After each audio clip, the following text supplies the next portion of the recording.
Bem-vindos ao podcast Expansão, o podcast que faz da informação teu maior aliado e do protagonismo a tua principal estratégia.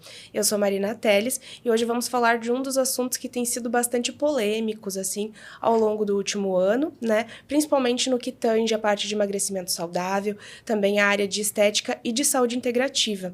Então, comigo hoje aqui está o Dr. Thiago Sgobi, que é especialista da área de emagrecimento saudável, de reposição hormonal, e ele, então, que faz parte do Núcleo Sgobi aqui na cidade de Novo Hamburgo, vai estar nos explicando um pouco mais sobre todas essas questões, sobre tudo que compete a este campo, né? Mas antes da gente iniciar, então, esse bate-papo e trazer todas as informações e tirar as dúvidas, os questionamentos dos nossos ouvintes, eu vou aos recadinhos da semana, né, pessoal? Então, sempre acompanhem as atualizações do nosso portal, expansão.co. A gente está sempre atualizando com as informações principais aqui da região. Não se esqueça também de se inscrever no canal, ativa o sininho para não perder nenhuma notificação de vídeo lá no nosso YouTube. Também é muito importante para nós que você nos acompanhe no Spotify para estar recebendo então os episódios do podcast, que também estão sendo atualizados esporadicamente. A gente não está conseguindo dar uma sequência tão, de fato, semanal como a gente gostaria, mas estamos retornando aos poucos, tá, pessoal? E também não se esqueça de nos acompanhar nas redes sociais, lá tem conteúdos especiais com coberturas de eventos, viagens que a gente participa, da Ana e do Sérgio também muito conteúdo voltado para os eventos que eles estão participando. E, bom, pessoal, então agora sim, sem mais delongas, vamos voltar aqui. Obrigada, Dr. Thiago, então, por estar topando participar aqui com a gente, por vir responder a esses questionamentos, né, dos nossos leitores, dos nossos ouvintes. Bom, eu agradeço muito o convite, né, e agradeço a todos os ouvintes que vão poder participar um pouquinho aí com a gente. Então tá. Eu vou pedir então de início para tu te apresentar. Eu sei que eu fiz uma breve introdução ali do senhor, mas para contar um pouco da sua história, né, falar também um pouco já do Núcleo Sgobi, um pouco, né, dessa trajetória de vocês. E então te apresento agora então para o nosso público aí. Bom, eu sou o Dr. Thiago Sgobi. Eu costumo dizer que eu meio nasci médico, né? Eu sou filho de médicos e com 4 anos de idade eu já sinalizava que viria por esse caminho. E iniciei a minha carreira, então, na área de geriatria, né? E tratava, né? Tratava muitos pacientes, mas estava sempre um pouco insatisfeito, porque ficava sempre melhorando a vida das pessoas, mas nunca chegando à cura efetiva, né? Era mais um remediar. Então, os pacientes estavam bem, eles melhoravam, mas estavam sempre doentes, sempre precisando de remédios. Isso me deixou um pouco frustrado. E aí eu saí numa busca de entender como que podia ser, como mudar isso, né? Então, eu fui para estudar outras coisas, né, além da geriatria. Então, eu fiz a pós-graduação de acupuntura médica, de longevidade saudável, de nutrologia, de medicina ortomolecular. Depois, com a fundação da SBEMO, eu fiz as certificações para tratamento de obesidade, a certificação brasileira, a pan-americana, a europeia, né? E agora, recentemente, concluí mais uma pós-graduação em obesidade e sarcopenia. Então, com a união de tudo isso, né, a gente chegou a um estilo de medicina que a gente busca sempre a causa, né? Sempre tratar a origem da doença e não simplesmente remediar o sintoma. Eu costumo dizer, né, para todos os meus pacientes que nós não temos nenhum problema de saúde por falta de remédio, que é uma coisa que não existe no nosso corpo. Não pode faltar o que não tem, né? O remédio, na verdade, ele está remediando a ausência de uma outra coisa ou um desequilíbrio, né? Ou uma falta ou um excesso. E quando a gente busca o equilíbrio, aí sim a gente consegue atingir a cura. O senhor trabalha muito, acho que, com a parte de saúde integrativa, né? Também agora está, então, entrando um pouco nessa parte mais estética, né? Eu ia perguntar para o senhor como foi esse processo, né?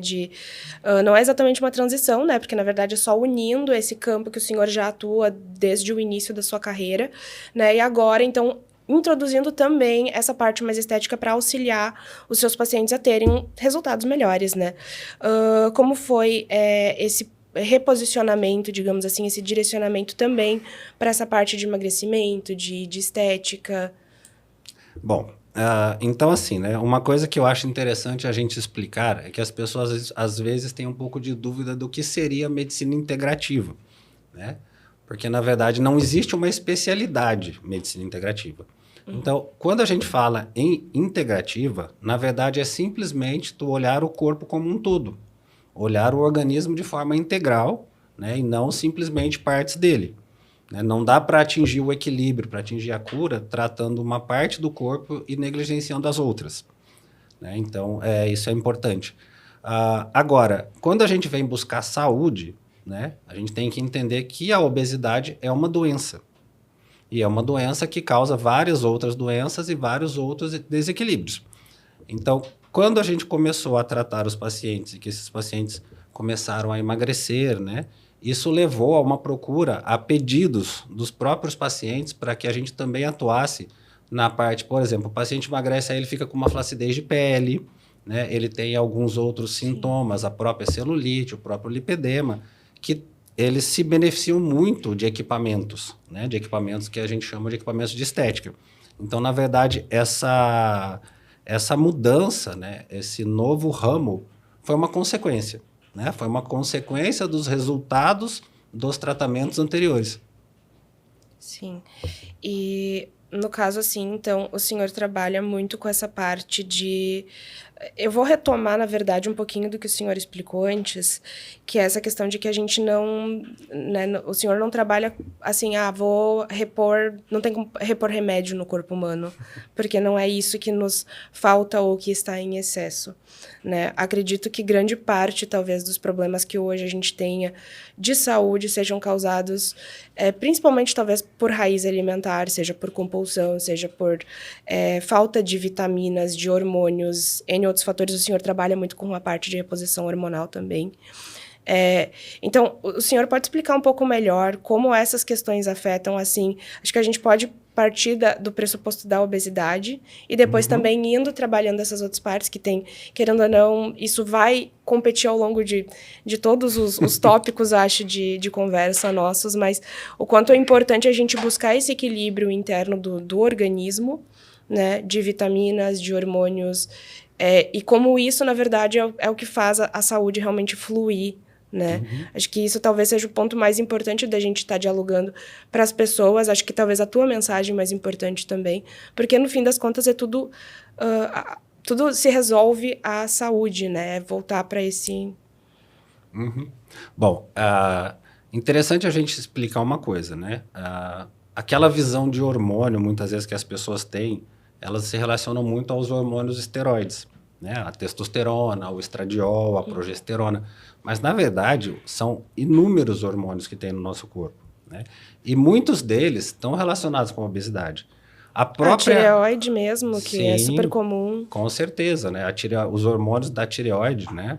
O T4 e o T3, que é a forma ativa, eles estão diretamente relacionados com o nosso metabolismo, né? Com a produção de energia pelo corpo, com a queima de gordura, né?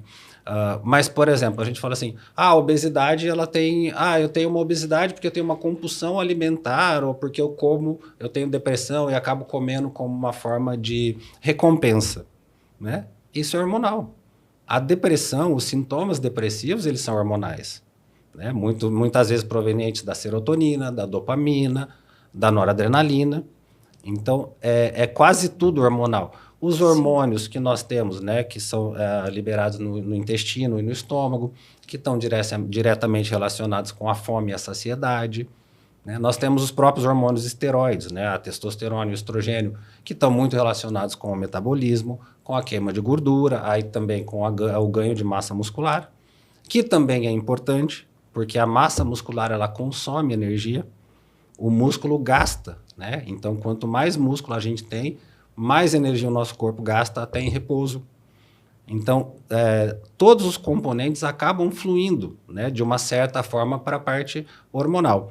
Em relação das vitaminas, a gente também tem que entender que as vitaminas, muitas vezes, elas são necessárias, elas são matérias-primas para as liberações hormonais também, né? Então, se a gente pega um paciente, por exemplo, com depressão, né, aí se tu vai olhar, ele tem uma deficiência de B12. A B12 é fundamental para a produção da serotonina. Então, aquele paciente que está desnutrido, necessariamente, né, ele vai ter problemas metabólicos. E isso tudo é uma junção de fatores, a gente não consegue separar. Por isso que a obesidade é tão difícil de ser controlada, porque ela é multifatorial. A gente tem que olhar para muitas coisas, corrigir todas para aí sim ter um tratamento de resultado. Sim, porque a gente está falando de fatores que, né, querendo ou não, o hormônio mesmo desencadeia problemas emocionais, né, de ordem mental. Sim. Então, no fim, uma coisa pode desregular a outra. Um intestino desregulado também afeta. No fim, é um conjunto de fatores que vai impactar muito, né? Quando a gente fala, eu acho, em emagrecimento, e talvez esse seja o tópico que, quando eu levantei, né, o programa, a gente falou questão polêmica, eu queria trazer a questão das canetas emagrecedoras, a questão de emagrecimento hoje que, querendo ou não, está muito em alta nas redes, a gente está vendo todo esse movimento, né, e em que casos, assim, digamos, isso realmente vem, esse medicamento, ele vem de uma forma que seja realmente benéfico para as pessoas, mas em que contraponto, assim, talvez esteja sendo utilizado, eu também quero ver a tua opinião, né, enquanto médico, enquanto profissional da saúde, sobre talvez esse uso meio exacerbado dessas medicações, porque eu imagino que não seja o indicado para todo mundo, né, cada Sim, caso é um com certeza. caso. Exatamente. Na verdade, assim, né, historicamente, essas canetas, elas foram inicialmente estudadas para tratar a diabetes, né, a diabetes tipo 2. E aí, a diabetes tipo 2, ela vem, né, uma das grandes causas dela é justamente a obesidade, porque o tecido adiposo, ele acaba gerando uma coisa que a gente chama resistência da insulina. Então, a insulina vai perdendo o efeito. E aí a gente também tem uma outra resistência da insulina, que não é dos tecidos periféricos, que é a resistência da insulina cerebral. E a insulina no nosso cérebro, ela dá saciedade, ela tira a fome. Então a gente perde esse mecanismo. A gente começa também a comer mais, porque perde a saciedade cerebral, que seria o efeito da insulina. Então, quando essas medicações começaram a ser usadas para diabetes, começou a perceber que esses pacientes eles também perdiam o apetite e começaram a emagrecer. E aí foi se estudando isso, e depois de um tempo, né, isso foi aprovado para o tratamento de obesidade. Né? A gente começou ali, então, com a primeira caneta, né, que foi o Ozempic, né, que é a semaglutida, o princípio ativo. E a semaglutida, ela é muito boa, realmente, para melhorar, né, a sensibilidade da insulina, para melhorar a produção de insulina pelo pâncreas, né, ela estimula a produção de células beta no pâncreas, e para tirar fome. Né? Então, ela tem um efeito no nosso cérebro muito grande de tirar fome, de saciedade, e ela tem um efeito no estômago de reduzir o esvaziamento do estômago. Então, a pessoa fica sempre estufada, sempre com aquela sensação de que está cheia. Né? E isso é até um pouquinho chato, mas ajuda ela a comer menos. Só que qual que foi o grande problema disso? Né? Principalmente para as pessoas sem uma assistência adequada. Essas pessoas que comiam errado já eram desnutridas, né? Se tu dosasse os nutrientes, as vitaminas dessas pessoas, que mesmo estando obesas, elas eram completamente desnutridas, muitas vezes anêmicas, né? Com deficiências de várias vitaminas, com deficiências hormonais. Sim, porque né? a alimentação, no caso, eu acho que isso é uma coisa que até confunde as pessoas, né? Porque todo mundo pensa, não, a pessoa tem obesidade, ela está super nutrida, o que não é verdade. Não, é porque muito contrário. exatamente, muitas vezes essa pessoa ela tem falta de várias vitaminas, minerais, hormônios ali, porque a alimentação dela não é rica em nada disso. Exatamente, né? É uma alimentação hipercalórica, mas muitas vezes nutricionalmente muito pobre. Então essas pessoas começavam a simplesmente cortar calorias e continuar desnutridas. Isso levava a uma perda de peso até rápida, só que por uma grande perda de massa muscular e massa óssea. E aí os problemas começam a aparecer. Aí vem, né, as doenças articulares, as doenças ósseas, muitas vezes hérnia de disco, enfim, né, aquela pessoa piorava, ela ficava mais desnutrida, porque ela ainda comia errado, ainda comia menos, e ficava cheia de problemas, né, de colaterais e de sequelas, enfim, desse tratamento errado, né? E depois disso, então, né, falando ainda nessa evolução, aí a gente teve a segunda geração, vamos dizer assim, né, que aí já foi a tirzepatida, né, que a tirzepatida já é uma união de dois hormônios, né? Primeiro a gente tinha ali o GLP-1, né, que é o da semaglutida, e aí entrou o que a gente chama de GIP, que é o peptídeo gastrointestinal. Então entrou um segundo hormônio, então é um duplo agonista. Isso ajudou, né? Ajudou muito por quê? Porque o peptídeo gastrointestinal, ele tem, além dele potencializar a parte da insulina, a parte de tirar fome, né? Todo aquele efeito, né? Ele potencializa, mas ele vai para um outro lado que é muito importante, né? Que ele sinaliza ali um aumento da produção de glicogênio, que é o combustível do músculo, né? Então, glicogênio são várias moléculas de glicose juntas que vão abastecer o nosso músculo, vamos dizer assim, e ele também facilita a entrada desse glicogênio no músculo. Então, isso permitiu que as pessoas não ficassem tão fadigadas, né? Se sentindo tão mal, tão fracas. E também já ajudou. Já consegue fazer um pouco mais de atividade física. Então, isso melhorou um pouco, né? E agora, daqui, né? O ano que vem, nos Estados Unidos, vai ser lançado, então, a Retatrutida, que vai ser o triplo agonista, GLP-1, GIP e mais o glucagon, né? Então, aí vai ser um medicamento ainda mais potente, porque o glucagon, ele entra como um grande acelerador do metabolismo. Então, a gente vai ter assim, né? Primeiro tirou a fome, depois tirou a fome e ajudou a preservar músculo, e agora tirou a fome, preserva músculo e queima mais. Então, vai ser a terceira geração, né? Que para o Brasil a gente ainda vai esperar um pouquinho, sim, né? Isso está em fase de teste, vai ser liberado nos Estados Unidos no ano que vem, né? Mas é o futuro aí das canetas. Então, assim, são medicações fantásticas, se bem usadas, se bem indicadas. E tem o outro lado. Se mal usadas, também podem trazer sérios prejuízos e danos, muitas vezes, aí, graves, né, para a saúde dos pacientes. Eu ia perguntar da questão assim, porque eu imagino que junto com o uso das canetas, para tu ter bons resultados, é preciso acompanhamento nutricional adequado, porque a pessoa, principalmente com quadro de obesidade, vai ter que passar por toda uma reeducação alimentar, porque senão de nada adianta. No momento que tu para de usar a medicação, qual é o efeito que isso poderia ter, por exemplo? Porque ela vai ter toda essa perda de peso, melhora da resistência à insulina, ok, perfeito. Mas aí para de usar e mantém aquela alimentação, isso não pode gerar eu não digo nenhum efeito rebote, né? Que é como popularmente a gente chama, mas o que isso pode ocasionar para o organismo com uma pessoa que não fez todo esse acompanhamento da forma adequada? Bom, eu vou acho que te responder isso em duas partes, né? Então, primeira, uma coisa importante que tu falou. Melhora ali a insulina, melhora algumas coisas, né? Mas a gente já disse antes que o problema ele é multifatorial, né? Então, por exemplo, um dos grandes problemas, né, para as mulheres e até eu acho que um pouco pior para os homens é uma enzima que tem na gordura que chama aromatase, tá?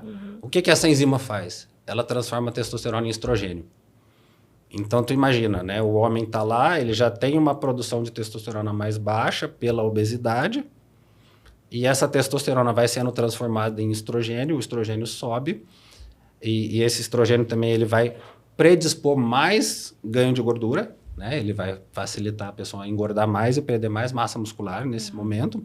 E esse estrogênio, quando ele sobe, ele faz o que a gente chama de feedback negativo lá no nosso cérebro, e ele diminui o que a gente chama de gonadotrofinas, que são os hormônios que vão estimular o ovário e o testículo. Então, a testosterona ela vai virando estrogênio e vai ainda caindo a produção de testosterona. E aí a gente chega numa outra doença que a gente chama de hipogonadismo secundário à obesidade. E isso vai virando uma bola de neve, né? Cada vez mais estrogênio, cada vez menos testosterona, cada vez mais gordura e cada vez mais difícil. Ou seja, principalmente no caso dos homens, teria que fazer uma reposição de testosterona junto com o uso das canetas. Então, para, no caso, ter essa melhora. Geralmente, não só no caso dos homens. Mas por que eu citei esse problema nos homens? Porque muitas vezes isso já faz o homem jovem ter a testosterona baixa. Não é incomum a gente pegar pacientes aí com 18, 20 anos com testosterona que seria nível de um idoso de 70 anos. Uau. E o estrogênio lá em cima e a obesidade instalada, né? Agora, outra coisa em relação à parte hormonal. A gente disse assim, um grande dos prejuízos do emagrecimento errado é perder massa muscular. Então, a gente já tem que diminuir nutrientes, né? Tem que fazer um déficit calórico importante para perder a gordura, né? Para que o corpo queime aquela gordura. Se essa pessoa tiver com os hormônios baixos, o risco dela perder massa muscular no processo é muito grande. Então, como a gente faz, né? Assim, vamos dizer assim, de um modo geral, tem que ter o hormônio bom, todos eles, não só os esteroides.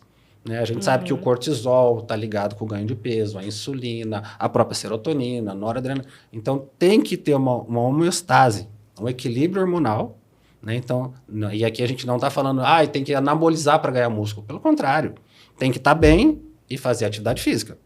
Sim. Né? Não é preciso, em momento algum, a gente precisa de anabolizante para fazer massa muscular.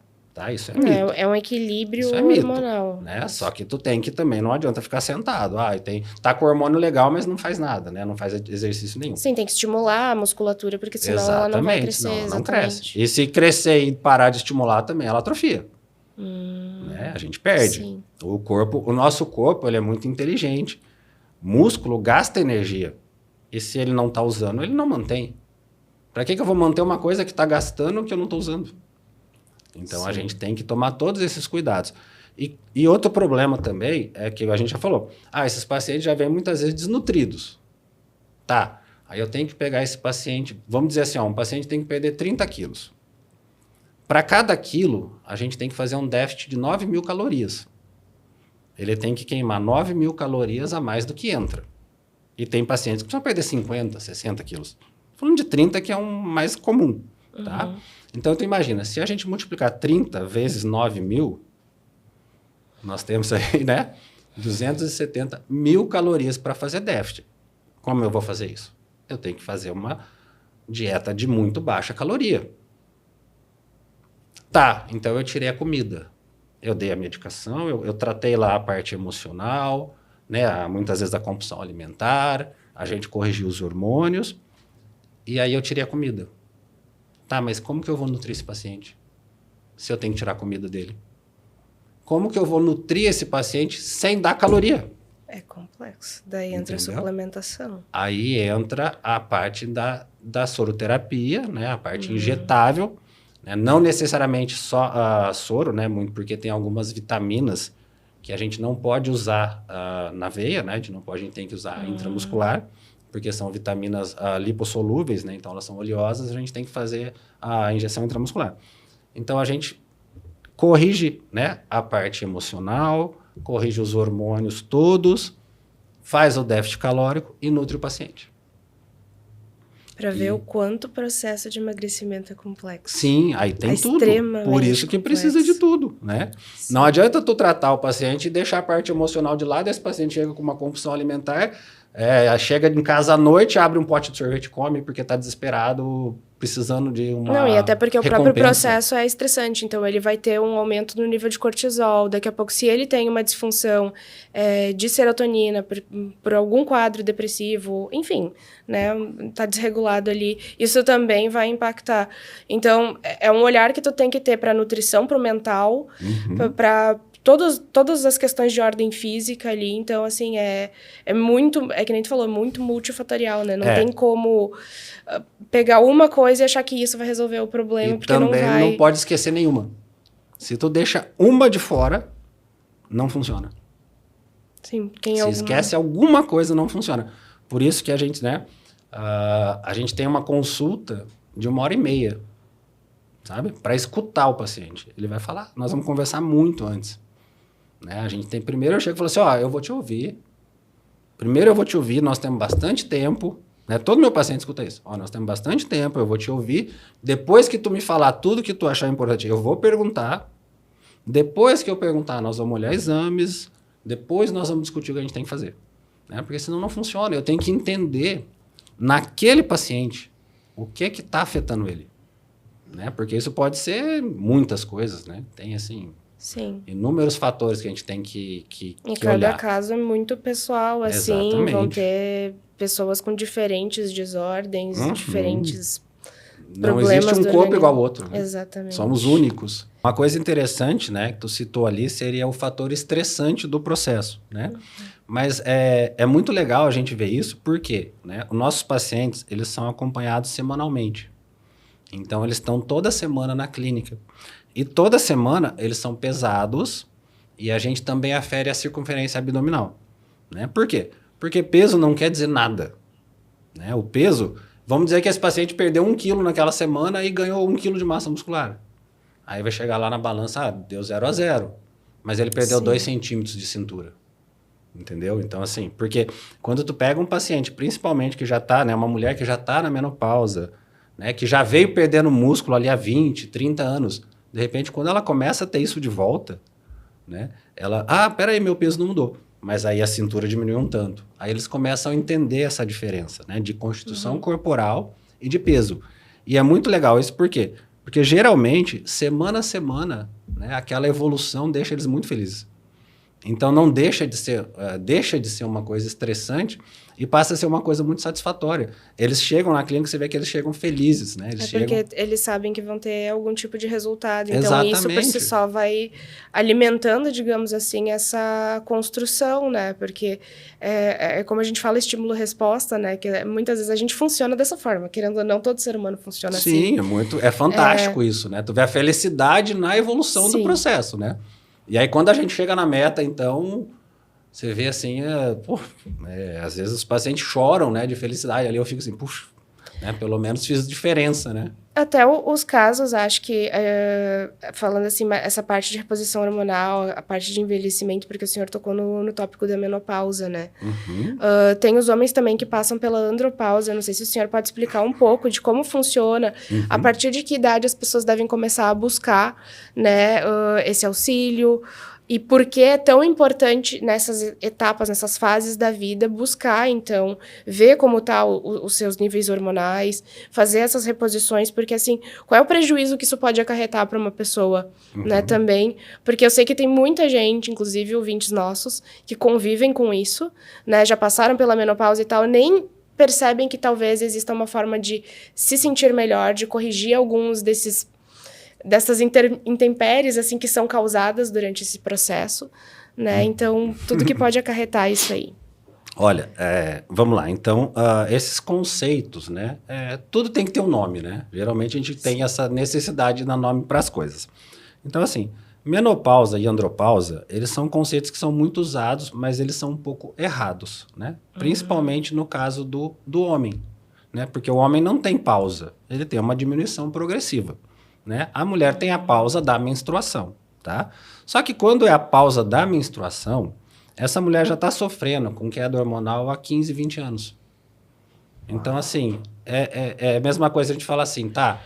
Tem um nome para a primeira menstruação, a menarca, e tem um nome para a última menstruação. Mas existe todo um caminho nesse intervalo, né?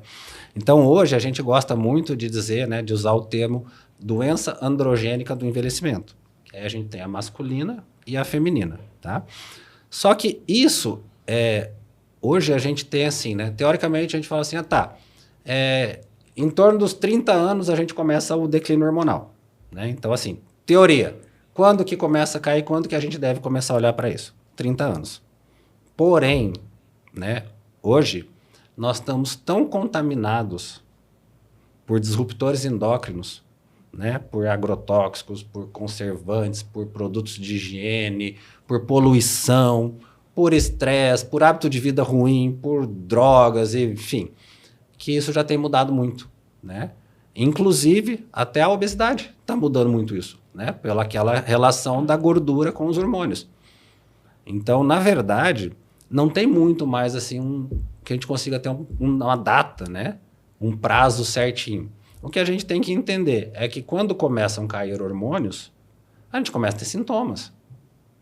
E esses sintomas, eles vão eles vão evoluindo, né? Conforme baixam os hormônios, eles vão evoluindo. Né? Então, a mulher, quando está lá no comecinho, começou a baixar os hormônios, ela não vai estar, vamos dizer assim, tão mal quanto ela está lá com 30 anos, 20 anos após isso. Mas ela já não está no seu 100%. Ela já não está no seu melhor, né? Só que isso é crônico, então a gente vai se acompanhando. A mesma coisa com o homem. O homem começa ali, um dos primeiros sintomas é aquela barriguinha que eles chamam de barriguinha de cerveja ali, né? Na verdade, aquilo não tem nada a ver com bebida alcoólica, né? A gordura da bebida ou da comida, ela vai para o corpo inteiro. Aquele acúmulo de gordura que começa a ter, principalmente no homem, é uma gordura visceral, é uma gordura que está lá dentro, e é aquela gordura ruim. E esse é um dos primeiros sintomas ali da queda da testosterona.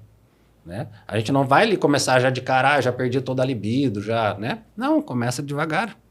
E a gente vai se acostumando com aquilo, esse é o problema.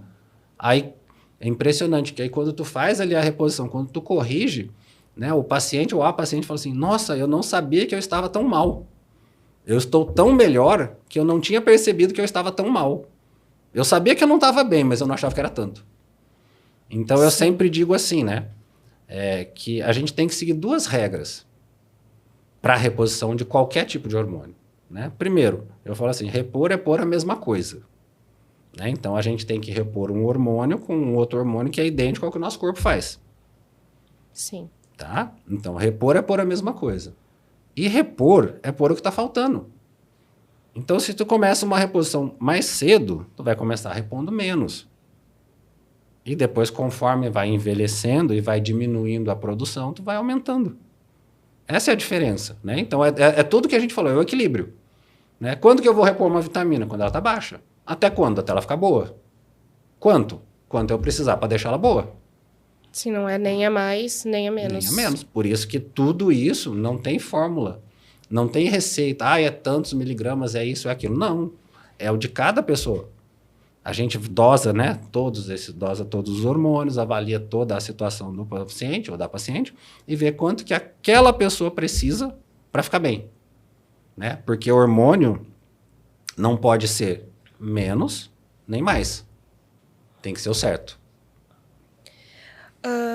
Quais são os sinais, assim, principais sinais de que o envelhecimento, tu falou ali, tu citaste, do caso dos homens, é uma barriguinha já, gordura visceral, mas que apontam esse envelhecimento não saudável do ponto de vista hormonal, que talvez sejam sinais iniciais já, e que às vezes a gente não presta atenção, que passam batidos, mas que já estão lá mostrando que tu tá tendo uma baixa hormonal, que esse processo já começou, que talvez tu não esteja envelhecendo tão bem quanto tu acredita, porque a gente vê eu vou tocar nesse outro tópico depois, vamos por partes. Depois eu tenho mais uma pergunta ainda nesse segmento.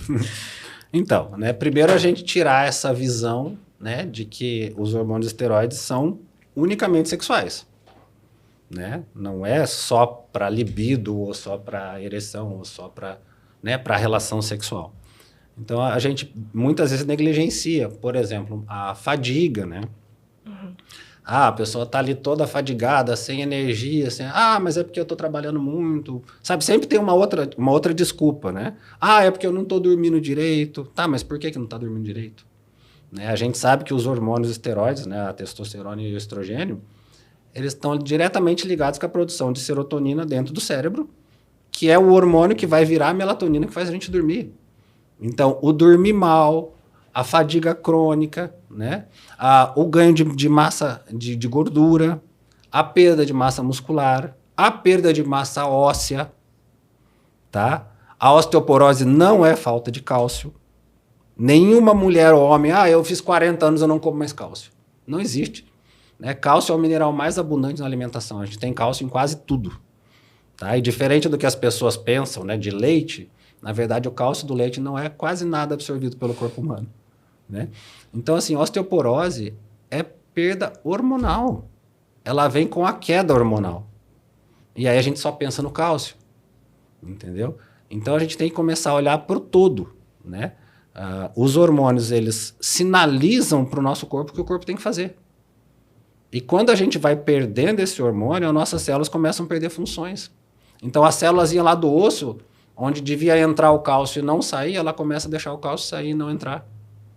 E o osso vai ficando fraco, o músculo vai ficando fraco, o tecido adiposo, pela queda do metabolismo, né, que a gente vai perdendo energia, ele vai também, então, aumentando. Né? Então, é tudo, né? Não só a parte sexual. A parte cerebral, né? A gente fala que gera tipo uma névoa mental, a pessoa fica meio confusa, meio lenta, sabe? Isso tudo vai acontecendo, só que é progressivo. E sempre tem uma desculpa, né? É porque eu tô com um problema em casa, é porque eu tô trabalhando muito, é porque eu tenho filho, é porque... Né? Parece que quer desviar do assunto. E quando a gente dosa e repõe, tudo aquilo desaparece. Né? Então, é impressionante, realmente. Eu ia tocar na questão, assim, a gente tem um movimento muito forte hoje acontecendo, acho que a gente assiste mais isso em Hollywood, talvez até, do que entre as grandes figuras públicas brasileiras, que são as mulheres aparecendo cada vez mais jovens. A gente faz comparativos, às vezes, né, das pessoas na década de 80, na década de 90, e o processo de longevidade de envelhecimento hoje, como tem mulheres lindas com 60, 70 anos que parecem ter, sei lá, 40, né? Aí surgem teóricos da conspiração, falam que tem substância, né? Até teve aquele filme agora no passado, A Substância, que viralizou, que foi de terror, que gerou mais burburinho ainda, porque o pessoal pega o que tá na mídia e acha que às vezes cria, né, cinematurgia. Mas muito disso, acredito, até essa evolução do processo de longevidade, de envelhecer com mais beleza, né? Porque tem a parte toda pelo estético, obviamente, mas envelhecer com mais saúde tá ligado a isso, né? Eu imagino que tenha muita relação. A gente sabe que tem a parte cirúrgica também, facelift e tudo mais, mas muito também é esse cuidado hormonal, né? Claro, isso, na verdade, eu costumo dizer assim, ninguém vai ser bonito por fora, estando feio por dentro. Sim. Tá? Tu pode fazer cirurgia, mas se tua pele não tem uma firmeza, não tem uma elasticidade, não tem colágeno, não vai resolver, tá? Nenhuma pessoa vai ter um cabelo bonito, uma unha bonita, uma pele bonita, né? Um brilho no olho se tá toda desnutrida. Sim. Então, assim, a beleza, na verdade, né? É uma consequência do corpo saudável. Claro, né? A gente tem algumas artimanhas que usam meio para mascarar isso, mas não tem, né? Como tu tá bem se está faltando tudo, né? Se está tudo desregulado. O que acontece é que a gente, né, a medicina, ela começou muito aprendendo a prolongar a vida. Né? Então, a gente sabe que, historicamente, a gente morria muito antes e depois isso foi aumentando. Morria com 30 anos, depois com 40, depois com 50. Hoje a gente vive 100 anos. Só que prolongava-se a vida, mas não com qualidade. Né? As pessoas muitas vezes ficavam décadas doentes. Sim, ficava dependente de um monte de medicamentos. Exatamente, né? Não morria. Na verdade, continua, acho que sendo a realidade de muitos idosos, né? Muitas pessoas continuam. Acho que até numa conversa que a gente teve, né, fora da que o senhor comentou, né? Que uma das partes que mais te frustrou nessa coisa da geriatria é que quando colocava, às vezes tirava a medicação da pessoa porque ela tomava tantas medicações que, na verdade, era um remédio prejudicando ela melhorava, o outro. Né? Às vezes tu tirava vários remédios e o paciente melhorava. Porque, na verdade, era só efeito... Exatamente. Isso acontece muito, né? Nas polifarmácias, que a gente chama. Sim. E aí veio, então, a gente começou a prolongar a vida, né? Mas sem qualidade. Aí depois, isso começou a mudar. Né? Então, aí a gente começou a olhar um pouquinho mais para a saúde mesmo. Tá, eu quero viver 100 anos, mas eu quero viver bem, né? Eu não quero viver numa cadeira de rodas ou viver... E para mim não estar numa cadeira de rodas, eu tenho que ter no mínimo massa muscular para levantar da cadeira. Né? Eu tenho que estar... Eu não posso estar com sarcopenia, eu não posso estar sem hormônio nenhum, né? Para mim poder ter uma vida ativa. Sim. Entendeu? Então isso é muito complicado, né? A gente entender que a gente, para viver bem com longevidade, a gente tem que se cuidar. A gente tem que se cuidar, né? A gente volta tudo no início, é equilíbrio, né? Quando eu falo para o meu paciente, qual que é o tratamento? Eu falo, o tratamento é dar para o corpo o que está faltando no corpo e tirar o que está sobrando. Se tu tem gordura a mais, tu tira. Se tu tem, né, por exemplo, um paciente está com alguma intoxicação de algum metal, tira. E o que está faltando? Se está faltando vitamina, se está faltando hormônio, a gente repõe. Aí o corpo funciona. Né? O corpo ele é uma máquina perfeita quando ele tem condições de funcionar. Só que não tem jeitinho. Se tu tem uma reação química que precisa de 30 substratos, tu tem 29, ela não acontece. Ela não acontece, sim. Entendeu? Então, aí a gente começou a entender, né, que a pessoa estar ali nutrida, né, com todos os minerais, as vitaminas, os hormônios, isso transforma essa vida longa em uma vida saudável, uma vida feliz. E quando a gente fala o oposto, né, quando a gente pensa na obesidade, a gente sabe que a obesidade ela é uma ceifadora de vida. A obesidade, a gente tem estudos mostrando, né, que ela tira em torno de 10 anos de vida da pessoa. Uau. E se ela está associada ao diabetes tipo 2, isso ainda piora. Né? E, inclusive, tem estudos que relacionam o ano de surgimento da obesidade e do diabetes, né, na década de vida da pessoa, se foi com 20 anos, com 30 anos, com 40 anos, e quantos anos a menos ela vai viver. Nossa. E para mulheres isso chega a dar 16 anos. Tu imagina assim, tu pagou o preço, tu pagou com 16 anos da tua vida, que tu vai deixar de ver muitas vezes teus filhos, teus netos, enfim, tu vai perder 16 anos de existência, de alegrias, porque tu não tratou uma doença. Eu até queria entrar na questão da diabetes tipo 2, porque a gente já conversou sobre isso anteriormente, e que hoje existe o potencial de, tratando a obesidade, a doença entrar em remissão. Sim. Né? Eu acho que essa é uma informação, assim, incrível, porque até então, tudo que se escuta é diabetes, não tem cura. Não tem jeito. Tu vai ter que ficar tomando insulina. E acabou. Era isso que se sabia, né? Ou é o que se tem popularmente mais conhecimento sobre a questão, né? Mas eu acho muito interessante que hoje, na verdade, existem outras... Exatamente. Bom, essa questão de tomar insulina, né? Ela é só exclusiva para o diabetes tipo 1. Que aí não é um diabetes relacionado com obesidade, é um diabetes autoimune que vem geralmente em criança, né? Ele aparece na infância, né? E esse, infelizmente, a gente ainda necessita, porque aí é um caso que o pâncreas daquele paciente não produz a insulina. Aí a gente volta no dá para o corpo que está faltando, né? Não faz insulina, então tem que ser reposto aquilo. Certo. Mas para o diabetes tipo 2, né? Que justamente, qual é o mecanismo? É aquela coisa, a obesidade gera a resistência da insulina, aí o corpo tem que ir fazendo cada vez mais insulina para tentar manter os níveis de glicose saudáveis, e essa sobrecarga a longo prazo vai destruir o pâncreas e entrar na necessidade da insulina, da aplicação. Né? Então, ela não é que ela não vai precisar, ela vai acabar precisando no futuro. Mas a diabetes tipo 2, né, que é muitas vezes a causa dela é a obesidade, se tu trata a causa, tu trata ela junto. Então, aquela coisa que a gente ouvia lá no passado, e era engraçado que era diabetes e hipertensão, né? Remédio de pressão de diabetes é pro resto da vida. Né? Eu já ouvi muito isso desde a época de faculdade. Sim, até eu já ouvi também bastante. Isso a gente sabe que já não é. E se a hipertensão for pela obesidade? Acontece muito. A pessoa fica hipertensa depois da obesidade. Então, se tu trata a causa, tu também trata aquela hipertensão. Então, nós temos vários pacientes que chegam lá, às vezes tomam 4 medicações para diabetes, 2, 3, 4 para hipertensão. Durante o processo, a gente vai reduzindo essas medicações e no final, que aquela pessoa está magra, com um percentual de gordura saudável, está ativa, voltou a praticar atividade física, ela não precisa mais daquele remédio. Ela não precisa remediar uma coisa que não tem mais. Sim. Entendeu? Então, existe sim, para essas doenças, né? Existe cura.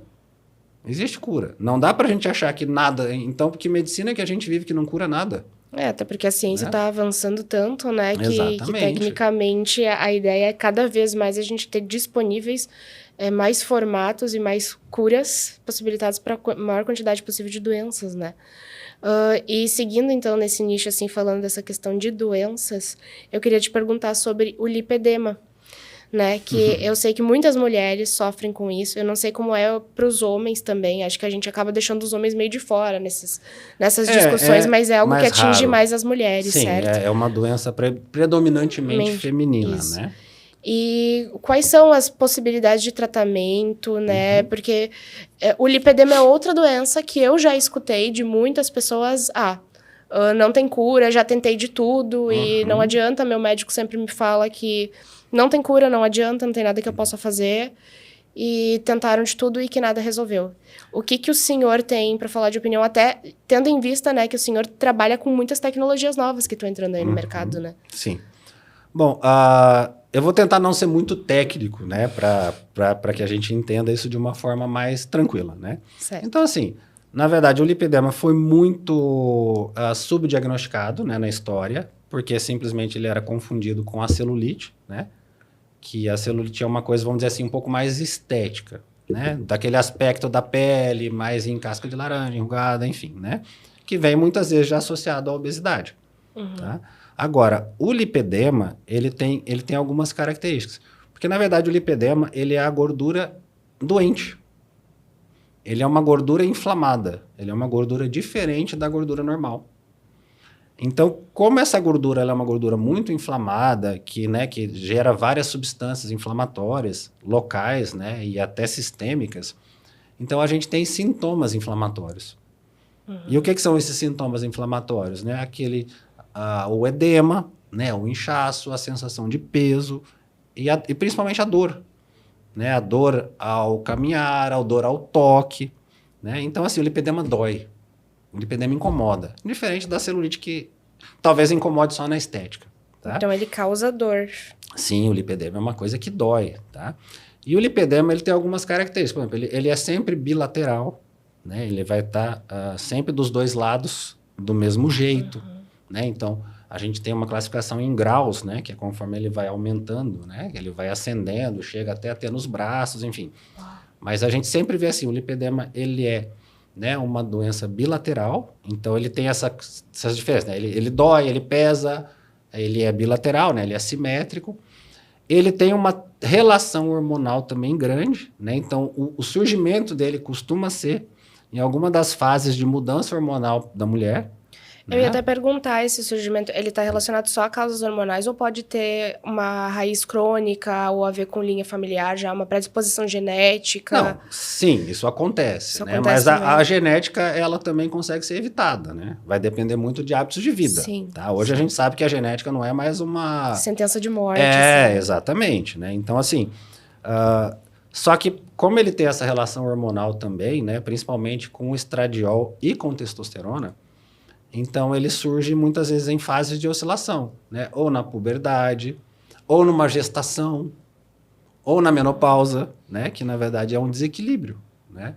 E tá também, claro, relacionado muito com o tecido adiposo, com a obesidade. Né? Mas tudo se junta, né? A obesidade junta com o hormônio, que junta com o lipedema, que, sabe, assim, não tem como a gente separar as coisas, né?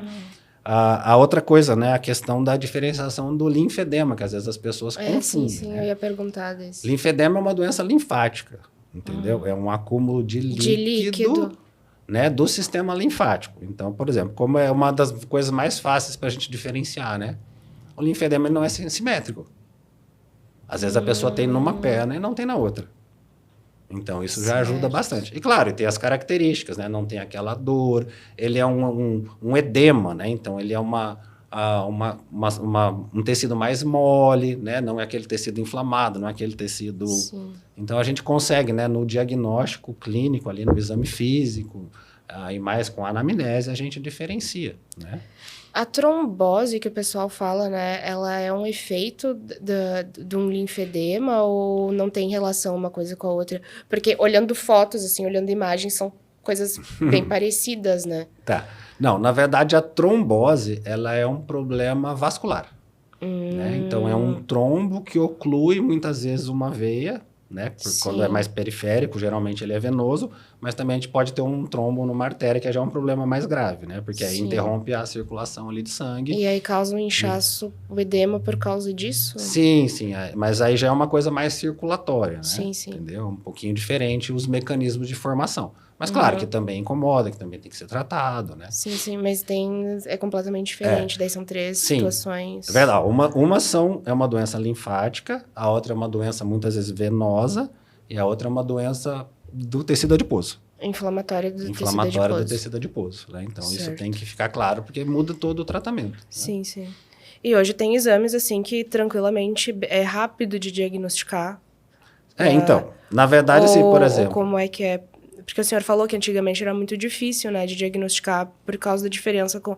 é só celulite. Na verdade, assim, o lipedema, tá, o diagnóstico é mais clínico mesmo. Tá? Ele é mais clínico, a gente não precisa assim, de grandes exames, né? Aí já uma trombose, né? A gente tem que fazer um ultrassom Doppler do sistema venoso, é um pouquinho diferente. O linfedema também é tranquilo, ele também é clínico, né? Então, ali pela anamnese, pelo exame físico, a gente consegue identificar, certo. E falando, então, assim, de tecnologias hoje, o que o senhor utiliza, o que tem disponível até para as pessoas ficarem informadas, assim, em termos de o que tem de tratamento hoje para lipedema, né? Existe a possibilidade de cura fazendo o tratamento certinho, ou pelo menos de que o processo entre em remissão, ter uma vida normal, não ter dor, né? Todo esse processo. Na verdade, então assim, se a gente tem um problema de uma gordura inflamada, a gente tem que fazer o quê? Diminuir aquela gordura, corrigir os hormônios de causa, né? Corrigir toda a parte nutricional, deixar esse paciente bem, né? E aí também a gente tem na parte de tecnologias, né? A gente tem tecnologias que vão ajudar, né? A desinflamar esse tecido, e também a reduzir mais essa gordura do local, né? Então, a gente consegue ali tirar a inflamação, que aí tu tira todos os sintomas desagradáveis, né? E aí a gente faz também ali, né? Tira essa gordura, né? A gente faz o paciente perder esse tecido adiposo. E se fica uma flacidez de pele no local, a gente já entra com outras tecnologias para também já firmar essa pele. Então, é todo um conjunto. Na verdade, não tem nada separado, né? Os equipamentos aí, essa parte estética, ela veio para somar com os resultados do tratamento. Sim. Né? Então, a gente trata, a gente regula, a gente arruma os hormônios, a gente emagrece, a gente desinflama e cuida da pele. É toda uma sequência. Né? E isso, o ideal é que ocorra, né, concomitantemente. Né? Que conforme tu já vai também, que aquele paciente já vai emagrecendo, aquela paciente, no caso do Olivia, quando ela já vai emagrecendo, a gente também já vai tratando essa gordura e já vai tratando essa pele.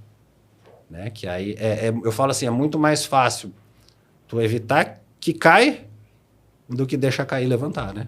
Isso é verdade. Entendeu? Então, o tratamento em conjunto, ele é melhor. Mas não que, claro, né? Uma pessoa que já emagreceu, está com uma flacidez de pele, né? Precisa ali de dar uma estimulada na produção de colágeno, dar uma firmada nessa pele, né? Até muitas vezes para evitar uma cirurgia. Isso também é feito, né? Sim. Para a gente ir já se encaminhando um pouco para o final aqui, eu vou te perguntar... por que o senhor acha que hoje nós temos tantos casos de obesidade? Por que esse número aumentou tão exponencialmente? Uhum. Bom, a gente tem que entender, né, que nós, como seres humanos, durante a evolução, né, nós passamos por milhões de anos de privação de alimentos. Né? Na natureza, nós tínhamos que caçar, né, ou que colher para conseguir comer. E o nosso corpo, ele foi moldado durante todo esse tempo para ser uma máquina de guardar. Uma máquina altamente eficaz para guardar, para nos momentos de privação a gente ter a manutenção da espécie. Né? Tu imagina, por exemplo, um inverno lá nas cavernas, né? Não tinha bicho para comer, não tinha nada, não tinha fruta, não tinha flor, não tinha plantação, não tinha nada. Então, isso fez com que a gente virasse, né, máquinas eficientes para isso.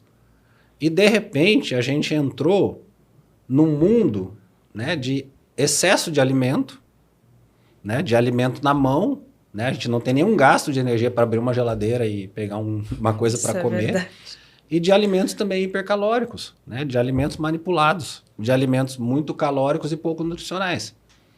Então, esse bombardeio de energia fácil para máquinas de guardar geram todo esse problema. Né? E, infelizmente, isso é uma das grandes causas do efeito sanfona. Quando o nosso corpo, né, a gente vai lá, faz uma dieta e emagrece, o nosso cérebro pensa assim, opa, teve um inverno aqui, né, teve uma privação de comida e eu perdi a minha reserva. Aí baixa, o metabolismo fica mais lento, né? E aumenta a fome. Ele vai te fazer querer comer sempre um pouquinho a mais. Por quê? Para buscar a gordura de volta. Porque ele acha que numa outra privação a gente vai morrer. Então, isso é uma defesa do nosso corpo. Por isso que é tão difícil evitar. Consigo, eu faço. Muitas vezes não consegue. Porque o cérebro está mandando ali, né? Por isso que quando a gente faz um tratamento de emagrecimento, a gente tem que explicar para o paciente que a obesidade ela é uma doença crônica. Ela não acaba ali. Tá, tu perdeu 30 quilos, e agora? Agora nós vamos fazer uma manutenção para que tu não ganhe esses 30 quilos de volta. Sim. Então, isso é muito importante. Né? A gente entender que não acaba ali. Sim.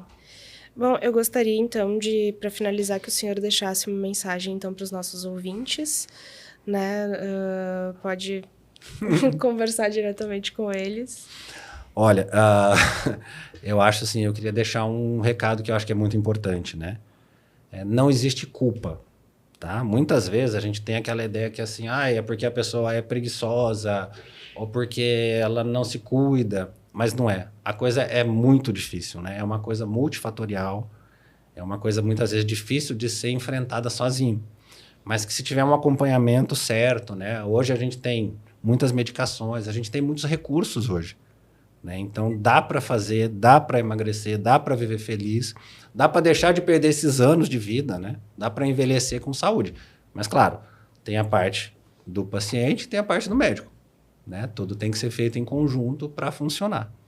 Né? Não se culpem, né? Mas tem que procurar um atendimento que seja efetivo.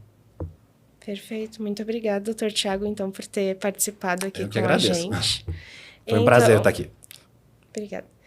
E aos nossos ouvintes, então, eu vou me despedindo de vocês, tá? Não se esqueçam, então, de se inscrever aqui no canal, ativem o sininho para não perder nenhuma notificação de vídeo e espero, então, que as perguntas de vocês tenham sido respondidas, tá, pessoal? Tchau e até a próxima.